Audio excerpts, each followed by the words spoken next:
Hey ladies and gentlemen, I'm just going to talk you through the process of me finding my new car. So, been looking for a car for a little while now. Going to chop in my car, the missus, her car, and we're going to get one between us. Looking at an SUV potentially, something that can do some motorway miles, also can be driven around London. Decided that we're going to look at a hatchback. Considered everything from the tax costs to the insurance costs, anything like ULEZ and all of these restrictions that are in place these days, running costs. And also the car itself. So initially was looking at Mercedes, Jaguar, was looking at BMW and Audi.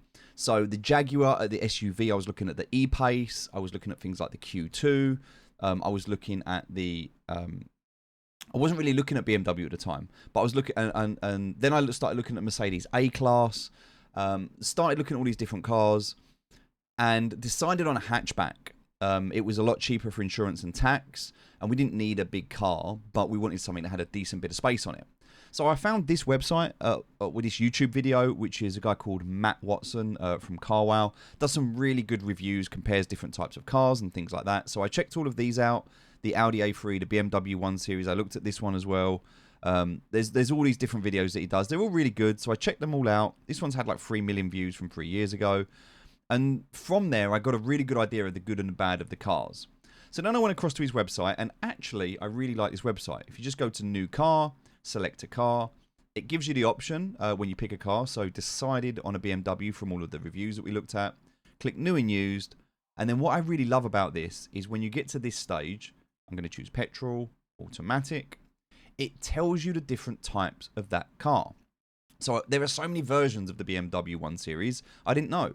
There's the SE, the Sport, the M Sport, and the 128 Ti. So there's 4 different versions, and then within the M Sport, there's 4 different versions, and within the 128 Ti, there's 4 different versions. So that's really, really good to know on this website, all of the different options, because how do you know what you're buying, right? So then what I did is I went across to the BMW configurator, picked out the 1 Series, and built the car. So what I decided is I'm going to go for, again, looking at the models, the M Sport, which is what I looked at. We wanted to make it automatic, which cost a little bit more money. Wanted to make it black, which cost a little bit more money.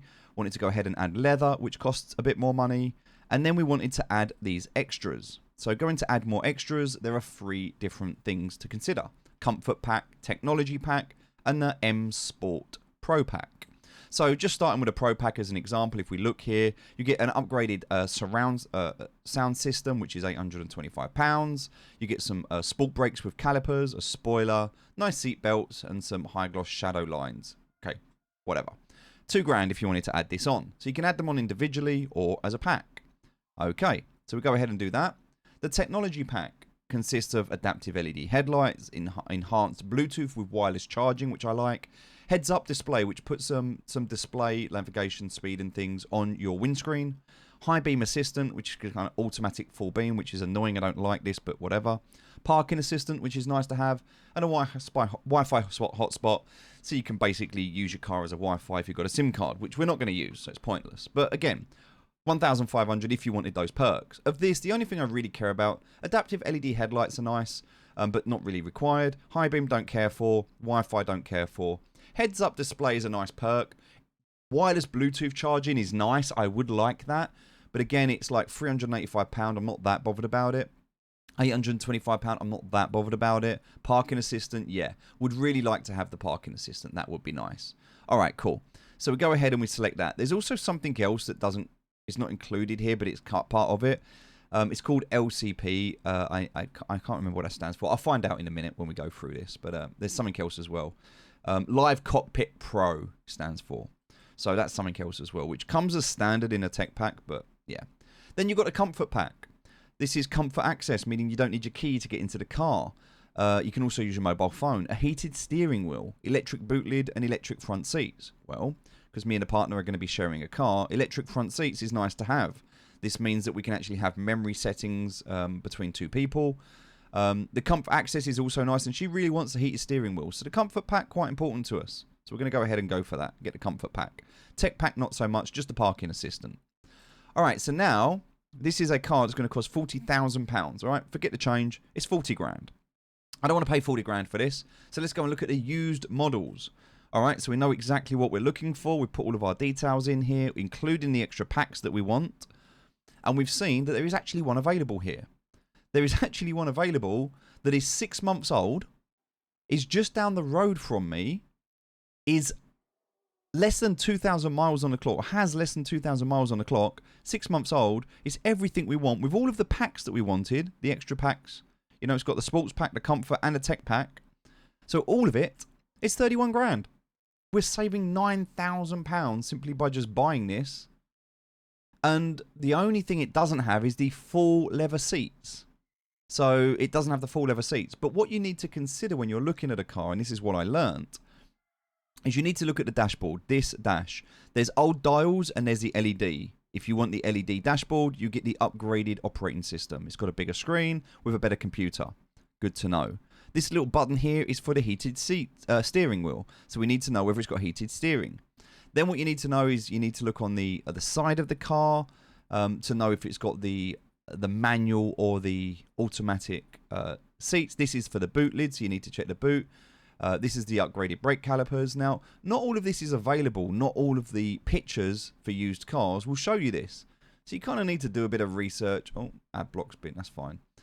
So there was a lot of going around and trying to figure this stuff out and looking at the cars to know, like, does it have this additional trim? You know, what comes with it, what doesn't? Like, does it have the parking sensor and stuff like that? Etc., etc. And overall, and also on the speakers, does it have this Harman Kardon or not? If it doesn't have this, it doesn't have the upgraded surround sound. Again, just little things. And this is what I'm looking for to see if it's got... Does it have this? If it doesn't have this, it's just got a dial there, then it's manual. This is the automatic side seat.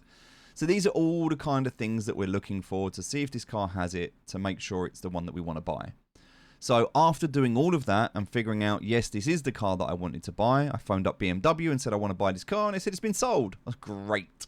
So I can't get it. So off to Auto Trader. Same thing, put in all the details. But this is where it gets a little bit trickier, right?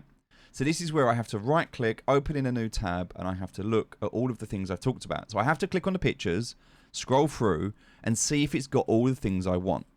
So first of all, I'm looking at these dials. You see how these dials have this like center section? Like this is not the same as the other one. So if we go back, so this is kind of some of the stuff that you have to start looking at, right?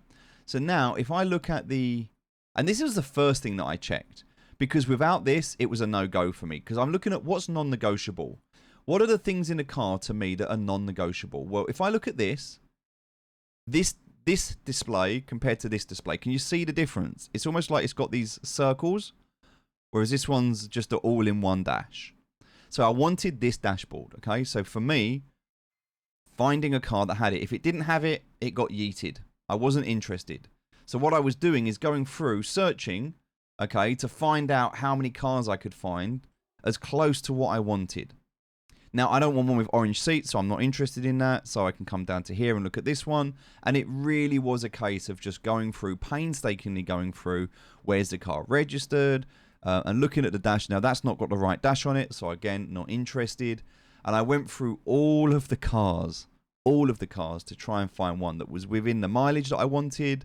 And some of them were horrific, and I really got to appreciate like how important it is to create a decent set of pictures on the car. Most of the cars that were avoiding or didn't have the parts that I wanted simply didn't take the pictures. They would take, like, there was some, they were really bad. They were so busy taking pictures of like their brand and everything. Like I don't care. I don't want to see your forecourt. I want to see the car I'm going to buy. And there was a real challenge to get some of these images. But overall, again, not the one I want. So this was the first thing I was doing, was clicking on these images, scrolling down. Again, not the one I want. Clicking on this, scrolling down, getting to that point where I can see. And again, it's sometimes hard, not the one I want. So just for this alone, just to be able to remove out so many different options, even here I can see not the one I want. It's raised up. It's not that all-in-one. Eventually, you will find one. This hasn't got the interior that I wanted. So eventually, you will find one. But it was really difficult to be able to do this, to find the right one. And so, yeah, I did, after a lot of research, a lot of looking around. When you do finally find one that is like the one that you want, then you have the challenge. And again, they come and go daily. So you have to really like search for these. But when you finally do find one that is the one that you want and it's got all the things on it, then you need to start looking at the extras. Then you need to start looking through it and saying, well, okay, does it have a picture that's going to show me the side? Can I see what type of seats it's got? Okay, it's fully leather, but does it have the electric seats? Well, if it doesn't show you, it probably doesn't. Also, looking at the steering wheel, does it have the heated steering wheel? These are the things I had to start looking for in the pictures. Now, I could just look through here, but the problem is in the description. Most of them, they tell you such crap. It's like SEO talk. I don't care about any of that. I don't care about any of the basics. I want all of the extras. What are the extras it comes with? Well, you have to search. You have to go digging, and it's really hard to find. So this is a bit of a painful process. I'm not going to lie. You know, sometimes you kind of feel like maybe I should just pay the money and buy the car, but it is what it is. But we found one. We found the one we wanted, and that was the process we went through. So then I had to decide what I was going to do. Looked through my crypto accounts, found £30,000 in crypto, sold some of those tokens in order to be able to go and buy this car in cash, and yeah. So now we're just waiting, and that's kind of where we are at the moment. So got a new car. Ended up paying just under £30,000 for it, which is really nice. Got an X demo of a couple of thousand miles on the clock. And I'm really, really excited because I've never bought a new car before. Didn't need a Lambo, wasn't interested in anything crazy like that. Just a decent family car that I feel is quite nice for us. And yeah, overall, happy with the purchase and excited to be able to get a almost brand new car, 25% off, and pay for it all with crypto. I think it's a decent car. Thanks for watching.